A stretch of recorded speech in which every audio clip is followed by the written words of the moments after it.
নমস্কার বন্ধুরা, রিনা রসুই আপনাদের সবাইকে স্বাগত। আশা করছি আপনারা সকলেই ভালো আছেন এবং শীতের আমেজ উপভোগ করছেন। আজকে আমি আপনাদের কাছে শেয়ার করব আতপ চালের গুঁড়ো দিয়ে ক্ষীরের পুর ভরা সেদ্ধ পুলি। প্রথমে আমি পুরের জন্য ক্ষীর বানিয়ে নেব। তার জন্য নিয়েছি হাফ লিটার দুধ।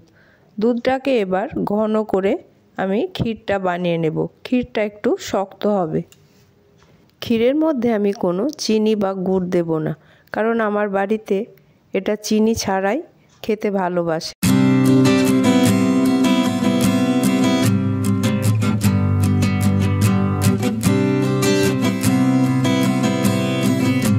দেখুন ক্ষীরটা আমার তৈরি হয়ে গেছে। এবার ক্ষীরটাকে আমি অন্য একটা পাত্রে তুলে রাখছি।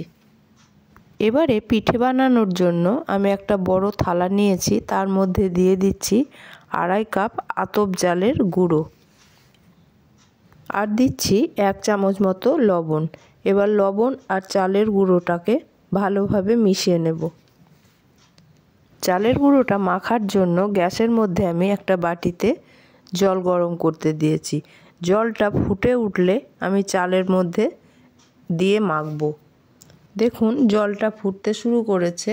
এবারে আমি হাতায় হাতায় করে চালের মধ্যে গরম জলটা দিয়ে মাখবো। প্রথমে হাত দিয়ে মাখা যাবে না, একটা চামচের সাহায্যে আমি চালের গুঁড়োটা মাখবো। অল্প অল্প করে জল দিয়ে চালের গুঁড়োটা ভালোভাবে মাখতে হবে। ফুটন্ত গরম জল দিয়ে চালের গুঁড়ো মাখলে পিঠেগুলো খুব নরম হয়, ঠান্ডা হয়ে যাওয়ার পরেও নরম থাকে।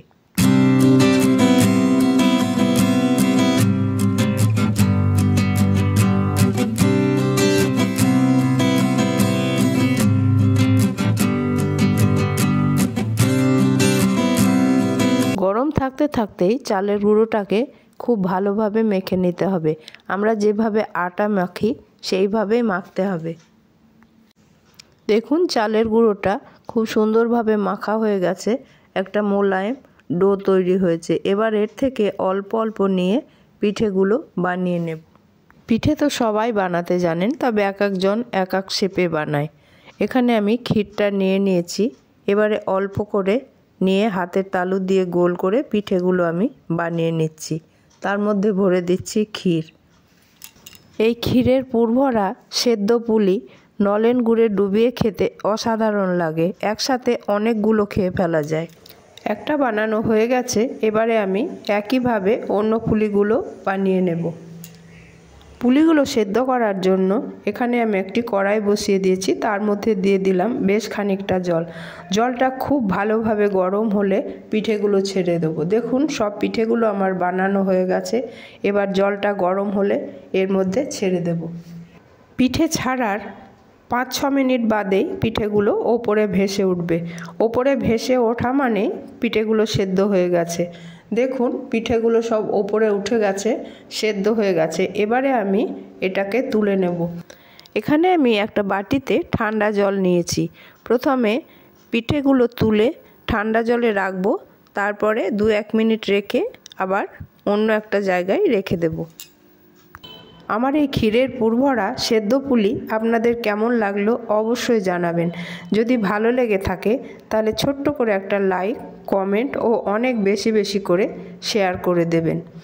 প্রত্যেক দিনের মতো আজকেও সবার কাছে অনুরোধ করছি আমার চ্যানেলটিকে সাবস্ক্রাইব করে আমাকে এগিয়ে নিয়ে যেতে সাহায্য করার জন্য।